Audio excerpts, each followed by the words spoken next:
সম্মানিত সুধী প্রিয় ভাইয়েরা, এক নম্বরে আসুন, এই শবে বরাতকে কেন্দ্র করে আমাদের এই সমাজের মাঝে বহুল প্রচলিত মিথ্যা একটি আমল রয়েছে। এই বহুল প্রচলিত মিথ্যা যেই আমল, সেই আমলটি হলো 300 রাকাত নামাজ, আর প্রতি রাকাতে 30 বার সূরা ইখলাস দিয়ে পড়তে হয়। আপনারা শুনছেন কিনা জানি না, আমাদের এলাকায় এটা অনেক প্রচলিত, বুঝছেন আপনারা। তো এই যে ইবাদতের নামে এইরকম বিভিন্ন বানোয়াট আমল আমাদের সমাজের মাঝে প্রচলিত রয়েছে। এর মাঝে এক নাম্বার হলো 300 রাকাত নামাজ, প্রত্যেক রাকাতের মাঝে সূরা ইখলাস 30 বার।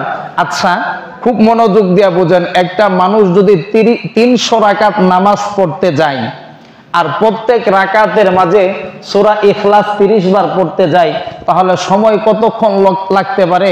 আর এশার পর থেকে শুরু করে ফজর পর্যন্ত এইভাবে প্রত্যেক রাকাতে 30 বার সূরা ইখলাস দিয়া 300 রাকাত পড়া সম্ভব? আপনার টাইম মেনটেন করে দেখেন। এটা টাইম মেনটেন করলে কিন্তু ধরা পড়ে যায়, কারণ আমি টাইম মেনটেন করে আসছি। 300 রাকাত নামাজ, প্রতি রাকাতে সূরা ইখলাস কয়বার? 30 বার। তাই এশার পর থেকে শুরু করে ফজরের আগ পর্যন্ত আদায় করা সম্ভব? সম্ভব না। এটা গেল এক নাম্বার। এরপরে আপনি মনে করেন নামাজের মাঝে সূরা ইখলাস 30 বার পড়ছেন না পড়ছেন, এটা আপনি মনে রাখবেন কিভাবে? আঙ্গুলের গিরতি কি নামাজের মাঝে তসবিহ গুনা যাব? যদি নামাজের মাঝে আঙ্গুলের গিট্টুর মাঝে তসবিহ গুনা যায়, তাহলে এটা নামাজ থাকবো? না হলে 30 বার এটা মনে রাখতে পারবেন কিনা বলেন? সম্ভব? 30 বার মনেও রাখতে পারবেন না, এটাও সম্ভব না। আবার আঙ্গুলের তসবিহ গিট্টুও গুনতে পারবেন না, এটাও সম্ভব না।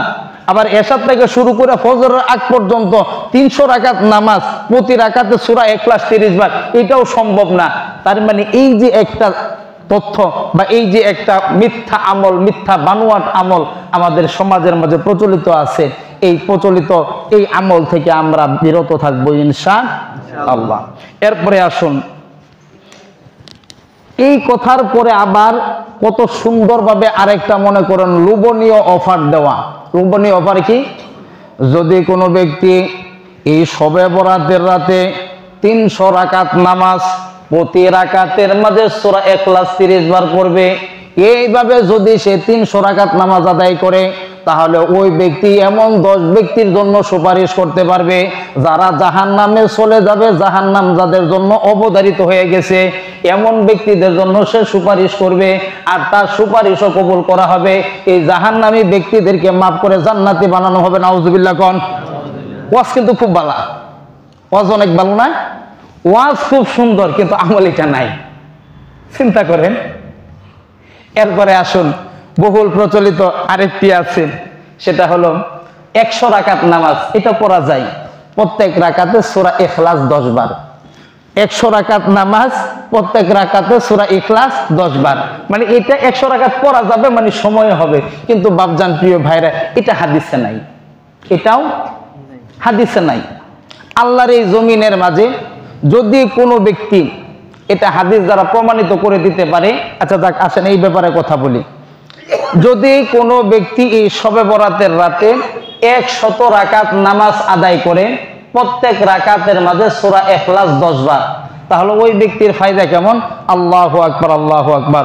ওই ব্যক্তিকে এত মর্যাদা দেওয়া হবে, ওই ব্যক্তিকে এত সম্মান দেওয়া হবে যে লাউহে মাহফুজের মাঝে এই ব্যক্তির নাম যদি দুর্ভাগাদের কপালে লেখা থাকে, ওইখান থেকে তার নাম কেটে সুভাগ্যবান ব্যক্তিদের কাতারে তার নাম লিখে আনা হবে। এটা হলো একটা। তারপরে এই ব্যক্তির জন্য আরো সুসংবাদ, এই ব্যক্তির জন্য 70,000 ফেরেশতারা নেমে আসবে, নেমে এসে তার পাপ রাশিগুলি মোচন করতে থাকবে। এই ব্যক্তির জন্য 7 লক্ষ ফেরেশতা জান্নাতের মাঝে তার প্রাসাদ বানাইতে থাকবে, তার জন্য জান্নাতের মাঝে বৃক্ষরাজি তার জন্য তৈরি করতে থাকবে। আর এই ব্যক্তির জন্য ফেরেশতারা জান্নাতের তলদেশ দিয়ে নহর খুঁজতে থাকবে। নাউজুবিল্লাহ বলেন। কথা কিন্তু খুব ভালো, অনেক লোভনীয় অফার। কথা ভালো, অনেক লোভনীয় অফার, কিন্তু এটা হাদিসে নাই। হাদিসে নাই। কথা বুঝছেন যে এটা আসলো কোথায়? এখন মনোযোগ দিয়ে শুনেন। এই যে 300 রাকাত নামাজ, 100 রাকাত নামাজ, 12 রাকাত নামাজ, 8 রাকাতের নামাজ, 36 রাকাতের নামাজ, 50 রাকাতের নামাজ, এটার সর্বপ্রথম প্রচলন শুরু হয়েছে 448 হিজরিতে বাইতুল মুকাদ্দাস।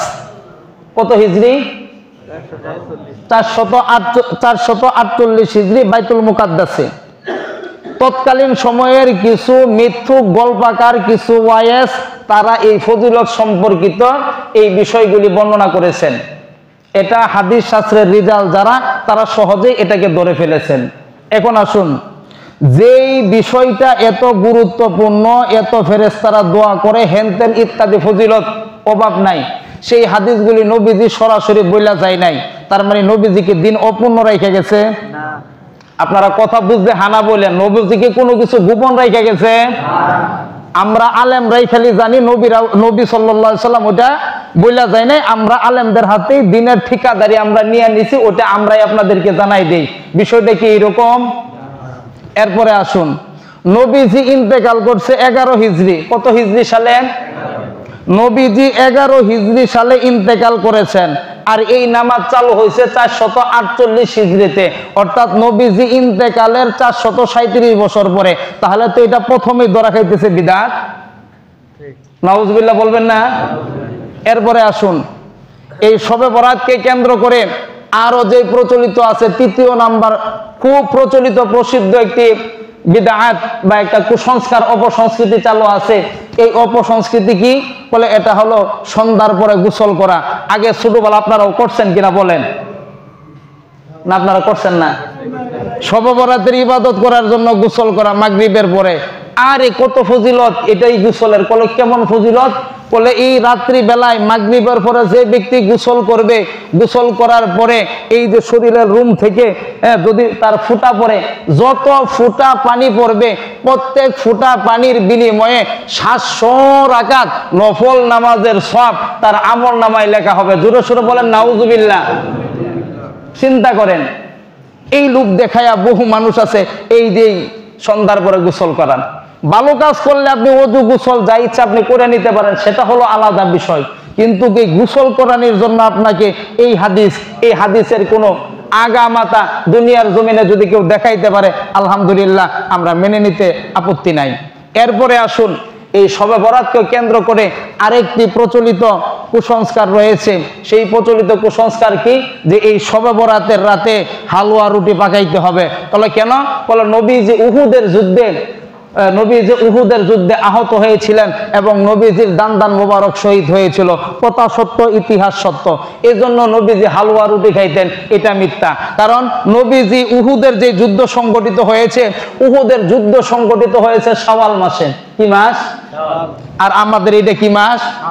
তাহলে শাওয়াল মাসে উহুদের যুদ্ধ আহত হয়েছে। ওই শাওয়াল মাসের হালুয়া রুটি শাবান মাসের সম্পর্ক কি? কথা বলেন। শাওয়াল মাসের হালুয়া রুটি শাবান মাসে কোনো দরকার আছে? বাস এইটুকু যদি বুঝে থাকেন, তাহলে এই যে প্রসিদ্ধ 4টি মনে করেন কুসংস্কার এবং বিদআত ইবাদতের নামে, যা ধর্মের মাঝে নাই, হাদিসের মাঝে নাই, এইগুলি আমরা পালন করব নাকি ছেড়ে দিব? এখন আসুন, আরেকটু সহজে আপনারা কথা বুঝেন, আল্লাহ মাফ করুক। অনেকে হয়তো মনে মনে এরকম বলতে পারেন যে হুজুর কি ওয়াজ করতেছে, আমার সাথে মিল পড়তেছে না। বাপজান, আপনার সাথে মিল পড়বে না পড়বে সেটা আমি জানি না, কিন্তু কথা হলো রাসূলের হাদিসের সাথে কথা মিল পড়ে কিনা, এটা হলো দেখার বিষয়। এখন আপনি স্বাভাবিকভাবে কথা বুঝেন, এই যে আপনারা যে মানুষগুলো এখানে আসছেন, আপনারা ইবাদত কমায়া করেন, আপনারা ইবাদত করেন না, এইরকম কোন বয়ান আজও পর্যন্ত আমি মোল্লা কেন, কোন মোল্লা করছে? সত্য বলেন, আর কি জোরে বলেন, করছে? দুনিয়ার কোন মোল্লা আজও পর্যন্ত এমন ওয়াজ করছে যে আপনারা আমল কমায়া করেন, সহি আমল আপনারা করেন না, এই কথা কোন মোল্লা বলছে? আপনারা আমল যেন বেশি করেন, এটাই তো আমাদের চাওয়া, ঠিক না? আপনাদেরকে নামাজ পড়ার জন্য, রোজা করার জন্য, পর্দা করার জন্য আপনাদের হাতে দড়ি, পায়ে দড়ি, মাথায় দড়ি, ফিটে দড়ি, যেখানে ধরতে বলেন ইনশাআল্লাহ দুই হাতে লটকি দিয়ে দড়ি রাখবো, তাতে কোনো আমাদের আপত্তি নাই। কিন্তু যেটা ইবাদত না সেইটা আপনাদেরকে যদি আমরা সত্যটা বলি, এটা যদি আপনার সাথে মিল না পড়ে, বাপজান নবীজির হাদিস এই দুনিয়াতে আছে 12 লক্ষ হাদিসের উপরে আছে। আমি আর আপনি তো মনে হয় 12টা হাদিসও ঠিক মতো জানি না। কথা কন, আরো জোরে কন। 12 লক্ষ হাদিস আছে এই দুনিয়ার জমিনের মাঝে, সহিহ জয়ীফ বানোয়াট ইত্যাদি মিলাইয়া। আমি তো 12টা হাদিস এখন পর্যন্ত জানি না। হাদিসের কিতাব যেরকম বড় বড় বহু হাদিসের কিতাব আছে, যারা হাদিসের কিতাব দেখছি না, তো এখন যদি আপনার সাথে মিল না পড়ে যায়, এটা তো হলো ভিন্ন কথা। এখন আসুন, আপনারা ইবাদত করবেন, এই ইবাদত যেন নবীজির তরিকা মতে হয়। সাহাবীরা যে ইবাদত করছে এই ইবাদত যেন হয়, এই ইবাদত যেন হাদিসের মুআফিক হয়, এটা আমাদের ধর্মের সাথে যেন সাংঘর্ষিক না হয়, এটাই তো আমাদের চাওয়া, ঠিক না? আমি যত ইবাদতই করলাম 300 রাকাত পড়ি আর 500 রাকাত পড়ি, যদি সেটা আমার নবীজির তরিকা অনুযায়ী না হয়, তাহলে প্রিয় ভাইজানরা, প্রিয় বন্ধুরা আমার, এই ইবাদতের কোনো লাভ আছে?